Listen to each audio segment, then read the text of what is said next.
again, we see where gender stereotypes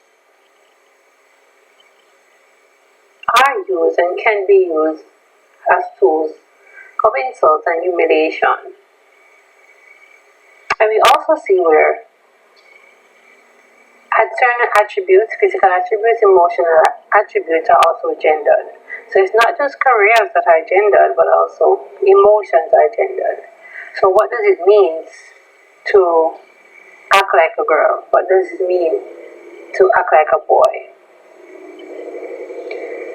So oftentimes when it is said, you act like a girl, is it a compliment? Especially if it is directed towards a boy. If a boy saw you act like a girl, is he being complimented? If a girl is told, you act like a boy, you talk like a boy, you walk like a boy, is it a compliment? So again, we see where how society internalizes gender meanings, which becomes normal, and these norms, these attitudes, these beliefs then become stereotypes.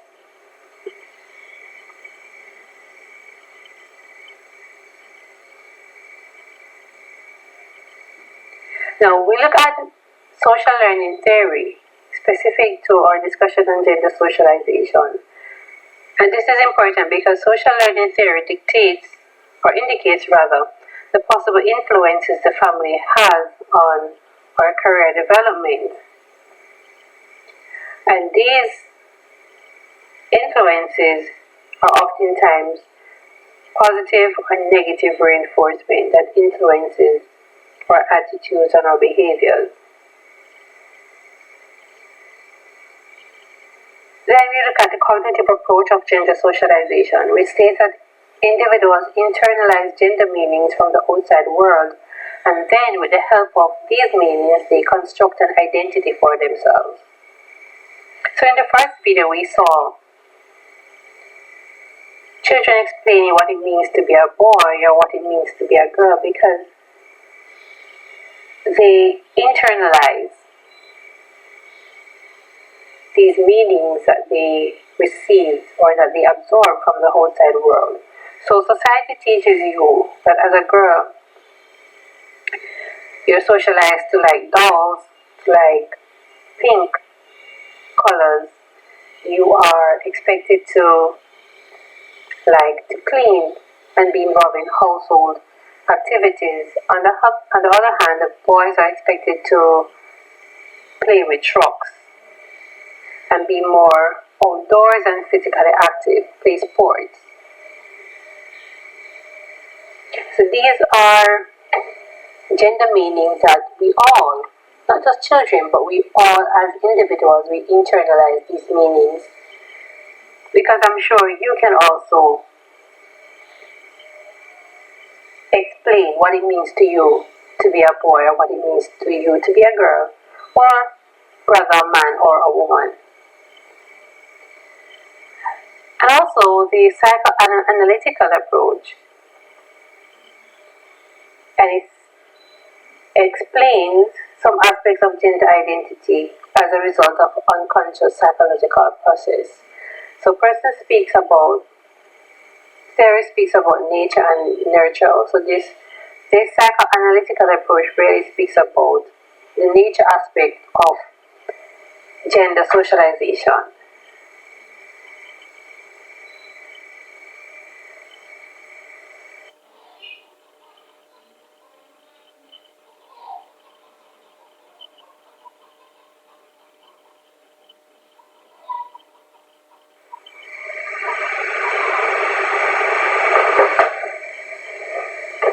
So in looking at gender socialization, how do children internalize these gender meanings, and how the agents of socialization influences our thought processes, our attitudes, or behaviors. We see in education where boys are led towards maths and science, where girls are expected to be good at arts and humanities. So it's for that very reason when you think about a doctor or an engineer, you automatically would think about, well, for most persons rather, or some persons, they would think about a male figure. If you think about a teacher or a nurse, you think about a female, or a cosmetologist, you think about a female. So boys are led towards maths and sciences, while girls are expected to be good at arts and humanities. And you also see in the education field, majority of our teachers in Jamaica or in the Caribbean are females. So these stereotypes that we mentioned since the beginning of the lesson have become natural. So it's natural to see a girl dressed in pink. And it's also natural to see a baby boy dressed in blue. And again, it's natural to see a girl playing with a cooking set, or a boy playing with trucks, or playing outside, playing football. So these stereotypes, these gender stereotypes, become natural, and they influence ultimately a career path, as we mentioned earlier in the lesson. And it's for that reason why more men are in better paid jobs in STEM globally, while women dominate teaching and social work professions. Now, theory speaks to our education system being gendered in its approach to teaching and learning, where girls had access to certain fields that were non-technical, and boys were expected to expose to areas that were more technical. So, for example, in many of our all-girls schools in Jamaica, you will not find hard technical subjects or hands-on subjects. So subjects like technical drawing, mechanical engineering, or auto mechanic, woodwork. These subjects you will not find in an all-girls school in Jamaica. Well, similarly, in an all-boys institution, it would be next to impossible for you to find a course on home economics or cosmetology being offered. Now, in many countries, fewer girls than boys study scientific and technical subjects in either secondary or tertiary education. And also, in many countries, fewer women than men pursue scientific or technological. Now, looking at the sex distribution by campus for the University of the West Indies 2016-2017, you find that across all campuses, females dominate enrollment at the University of the West Indies.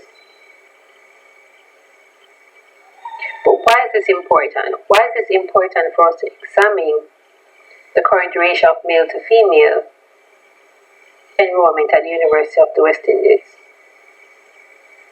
How can we gender analyze this?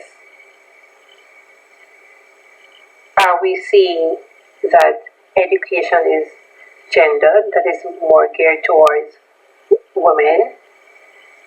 Is pursuing an education feminine versus pursuing career at an early age more masculine?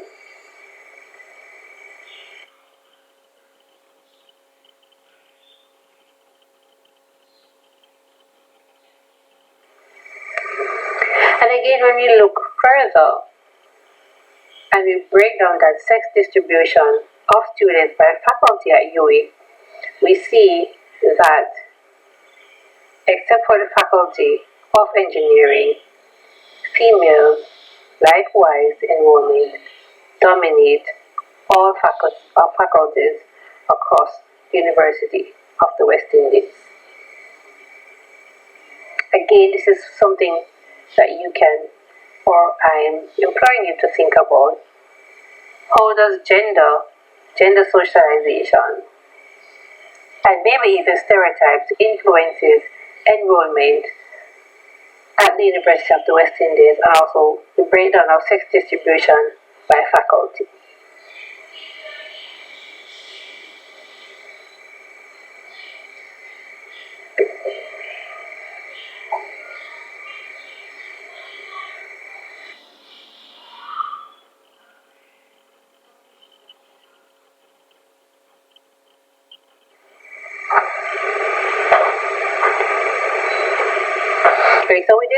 we discussed the issue of gender socialization. We'll now move on to ethics and why ethics are important.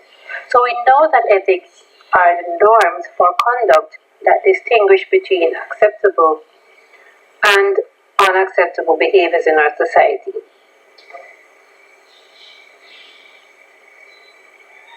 So the decisions, choices, and actions or behaviors we make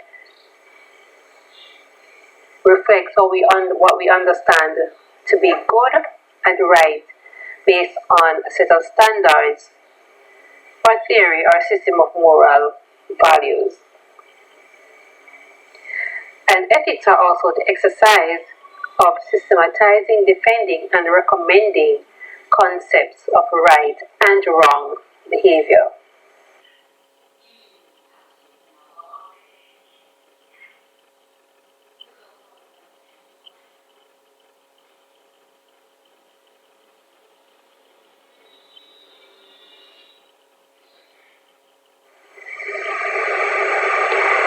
So for the purpose of this lesson, we will look at three aspects of ethics. So one, we will look at meta-ethics. Now meta-ethics investigates where our ethical principles come from and what do they mean. Who has rights to behave in a particular way? Who determines these rights? And are they just merely social inventions? So in our Caribbean context, or meta-ethics, where does a lot of our values and principles come from? And often these come from religious perspective. So for those persons who are from a Christian background, many of their ethics and their moral values come from the Bible or their Christian religion. Or likewise, persons who are of Muslim belief, their ethics and moral principles might come from the Quran or other religious teachings. Secondly, we look at normative ethics, which attempts to arrive at moral standards that regulate right and wrong conduct. Now, in this aspect of normative ethics, we look in our wider society, or normative ethics comes from our laws that are enforced by the state. So the state regulates right and wrong conduct and determines what is right from what is wrong. So for persons who break the law, they're expected to face the consequences for the wrong conduct or the wrong choices that they have made. Thirdly, we look at applied ethics. Now, applied ethics, it really involves examining specific controversial issues such as abortion and homosexuality. Now, the interesting thing about applied ethics is that applied ethics are those issues that is difficult to be understood using meta-ethics, and it also difficult to rectify using normative ethics. So for applied ethics issues are those issues that are constantly being debated and are oftentimes issues too that are political. So abortion and homosexuality are those two issues that are, one, not just very topical, but are issues that are considered private and issues that needs a lot more discussion to be able to come